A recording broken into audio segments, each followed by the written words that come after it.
ओम नमो भगवते वासुदेवाय नमः। हरिवंश पर्व 23वां अध्याय।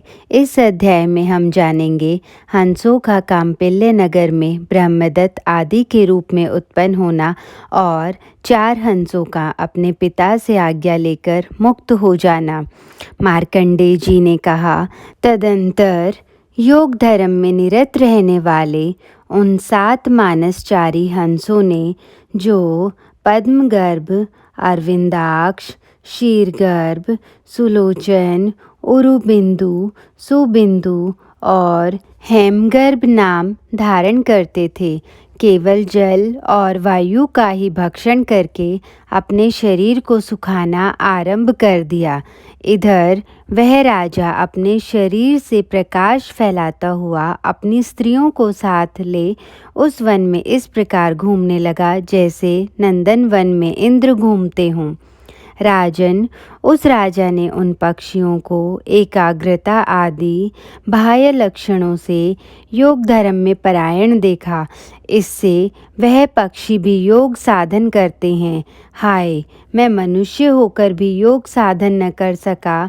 इस प्रकार कुछ निर्विण होकर उसी बात को सोचता हुआ अपने नगर को चला गया। उसके अणु नामक परम धार्मिक पुत्र था।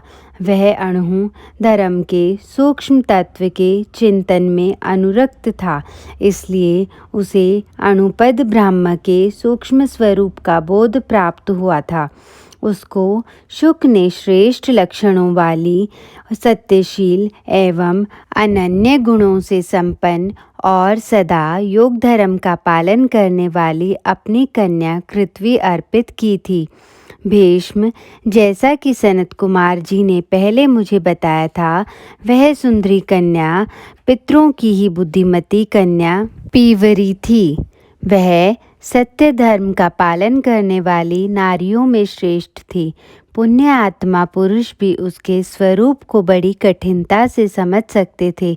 वह स्वयं तो योगिनी थी ही, योगी की ही पत्नी और योगी की ही माता भी थी। मैंने पहले पितृकल्प के समय ये सब बातें तुम्हें बताई थी।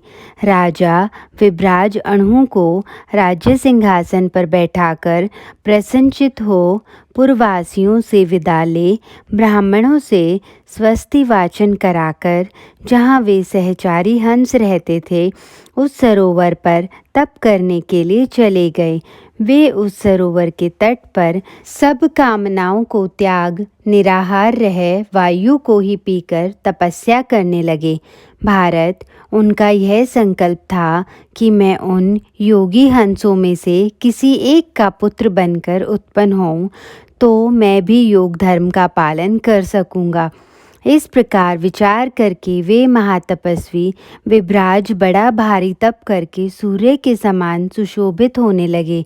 कुरुश्रेष्ठ, उन्होंने अपने तप से उस वन को विभ्राजित प्रकाशित कर दिया, इसलिए वह सरोवर और वह वन भी वैभ्राज सरोवर और वैभ्राज वन के नाम से प्रसिद्ध हो गए।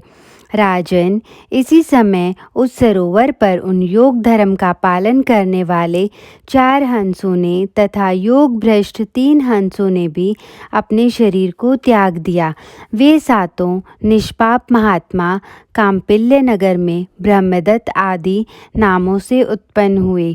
ये सब ज्ञान, ध्यान, तप और पूजा में लगे रहते थे तथा वेद वेदांग के पारगामी विद्वान थे। इनमें 4 को तो अपने पूर्व जन्मों का स्मरण था और 3 शाप से मोहित होने के कारण अपने पूर्व जन्म की स्मृति से वंचित थे। स्वतंत्र ने अपने पक्षी शरीर में जैसा संकल्प किया था, उसी के अनुसार वह अणु के महायशस्वी पुत्र ब्रह्मदत्त के रूप में उत्पन्न हुआ। वह ज्ञान, ध्यान और तप करके पवित्र हो गया था तथा वेद और वेदांग का पारगामी विद्वान था। वाभ्रव्य और वत्स, ये दोनों वहाँ राजा अणु के मंत्री तथा श्रोत्रिय ब्राह्मण थे।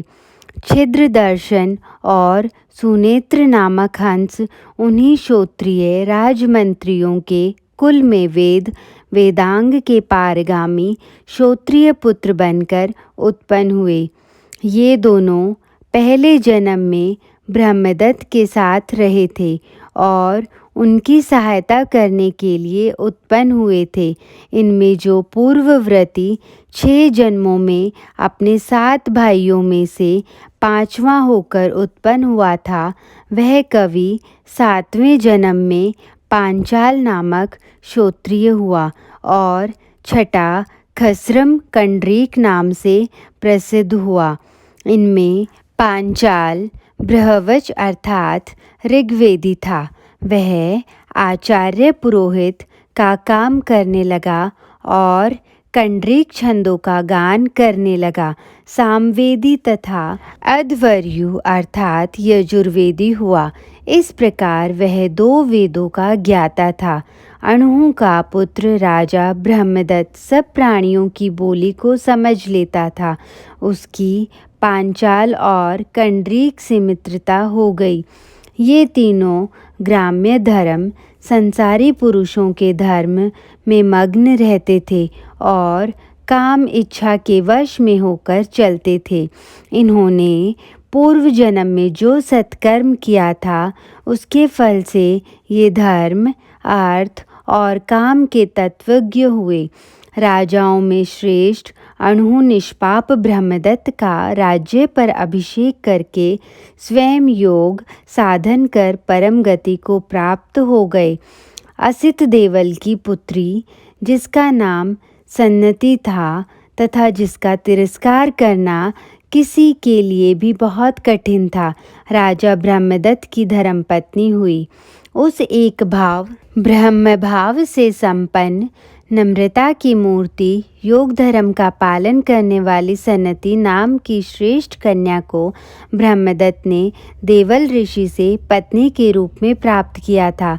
भारत जन्मों में 5वां होकर उत्पन्न होने वाला पांचिक कवि पांचाल हुआ, छठा कंडरीक हुआ और 7वां ब्रह्मदत्त हुआ। जो शेष सहचारी पक्षी थे, वे कांपिल्य नगर में अत्यंत दरिद्र क्षत्रिय कुल में सगे भाई बनकर उत्पन्न हुए। वे चारों द्रतिमान, सुमना, विद्वान और तत्वदर्शी के नाम से प्रसिद्ध थे और वेदों के अध्ययन करने में लगे रहते थे। साथ ही योग साधन के लिए गृह त्याग का अवसर ढूंढते थे अथवा अपने सहचारियों के भोग आसक्ति रूप दूषण पर भी दृष्टि रखते थे। इनकी पूर्व जन्मों में जैसी वैराग्यपूर्ण बुद्धि थी, वैसी ही इस जन्म में प्रकट हुई। अतः वे सब सिद्ध पुरुष योग परायण हो घर से चलने के लिए उद्यत हुए। तात जब उन्होंने अपने पिता से पूछकर जाने का विचार किया, तब पिता ने उनसे यह बात कही, तुम लोग यदि मुझको छोड़कर वन में जाओगे तो यह तुम्हारे लिए अधर्म ही होगा। तुम लोग मेरी दरिद्रता दूर न करके तथा पुत्र द्वारा सिद्ध होने वाले प्रचुर प्रयोजनों की भी सिद्धि एवं मेरी सेवा भी न करके कैसे चले जाना चाहते हो? क्या यही उचित है?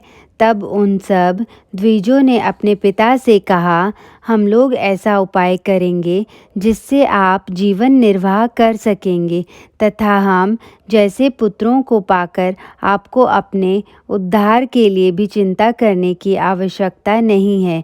आप निष्पाप राजा ब्रह्मदत्त से मिलकर यह महत्वपूर्ण सप्तव्याधा दशारणेषु इत्यादि श्लोक उनको और उनके मंत्रियों को सुनाइएगा।